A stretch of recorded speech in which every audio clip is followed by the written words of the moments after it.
Alors ici, on va parler de la fonction inverse. Donc tout d'abord, la définition de la fonction inverse, eh bien c'est tout simplement la fonction qui a un nombre associé, son inverse. Et donc, en particulier, si on parle avec x, donc f de x est égal à 1 sur x. Alors, bien faire attention à ne pas confondre inverse d'un nombre avec opposé d'un nombre. Exemple, l'opposé de 2, c'est moins 2, l'opposé de moins 5, c'est 5, alors que l'inverse de 2, c'est 1 demi, c'est-à-dire 0,5. L'inverse de moins 5, c'est 1 sur moins 5, c'est-à-dire moins 0,2. Donc bien attention à ça. Alors on va maintenant remplir un tableau de valeurs pour pouvoir tracer la courbe de la fonction inverse. Donc j'ai choisi des nombres x compris entre moins 4 et 4. Donc 0 ici, vous voyez, donc je lui ai mis des hachures pour son image puisque 0 n'a pas d'inverse. Et donc j'ai choisi l'inverse de moins 4, de moins 3, etc. Donc comment les calculer? Bien tout simplement, l'inverse de moins 4, c'est 1 sur moins 4, ce qui fait moins 0,25. L'inverse de moins 3, ça fait 1 sur moins 3, donc moins 1 tiers, ce qui fait environ moins 0,33. L'inverse de moins 2, 1 sur moins 2, ce qui fait moins 0,5, etc. Et c'est le même principe pour les nombres positifs que j'ai choisis. Alors, ce qu'on peut observer ici, c'est que finalement, l'inverse d'un nombre négatif reste négatif.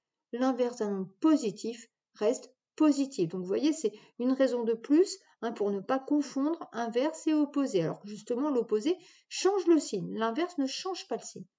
Alors maintenant, on va placer les points obtenus dans le tableau de valeurs dans un repère pour tracer la courbe de la fonction inverse.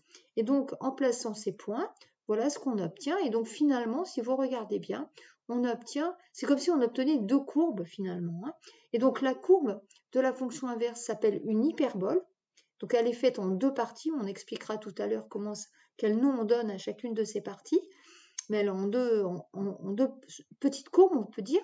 L'équation de cette hyperbole, donc c'est y est égal à 1 sur x, et cette hyperbole, vous voyez, a un centre de symétrie qui est l'origine du repère.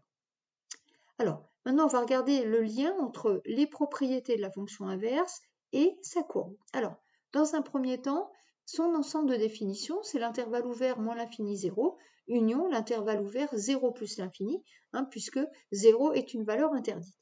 Le fait que l'ensemble de définition soit fait de deux intervalles, eh bien, a pour conséquence que la courbe, justement, comme on l'a vu précédemment, est en deux parties.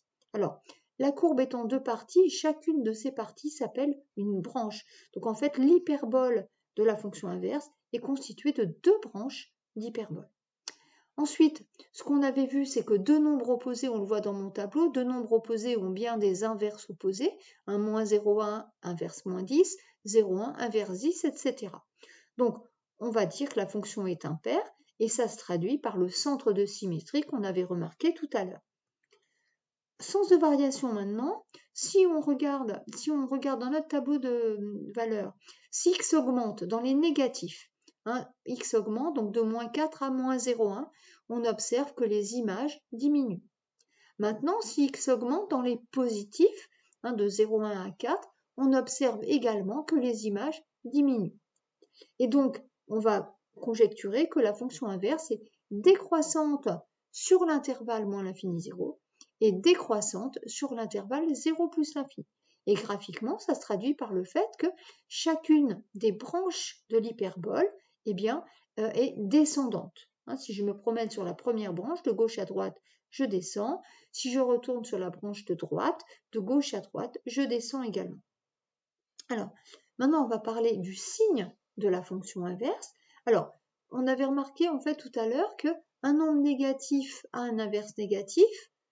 Donc, ça veut dire que si x est négatif, son inverse f de x est négatif. Un nombre positif a un inverse positif. Donc, si x est positif, son inverse est positif. Donc, voilà le tableau de signes de la fonction inverse. Maintenant, le tableau de variation de la fonction inverse, comme on l'avait dit tout à l'heure, on avait vu que la fonction inverse était décroissante sur l'intervalle moins l'infini 0 et décroissante aussi sur l'intervalle 0 plus l'infini. Et donc, on fait son tableau de variation en indiquant bien donc 0, valeur interdite, comme précédemment d'ailleurs pour le tableau de signes, avec donc deux flèches descendantes. Donc voilà pour la fonction inverse en résumé. Et donc en cours, vous ferez la carte mentale de la fonction inverse.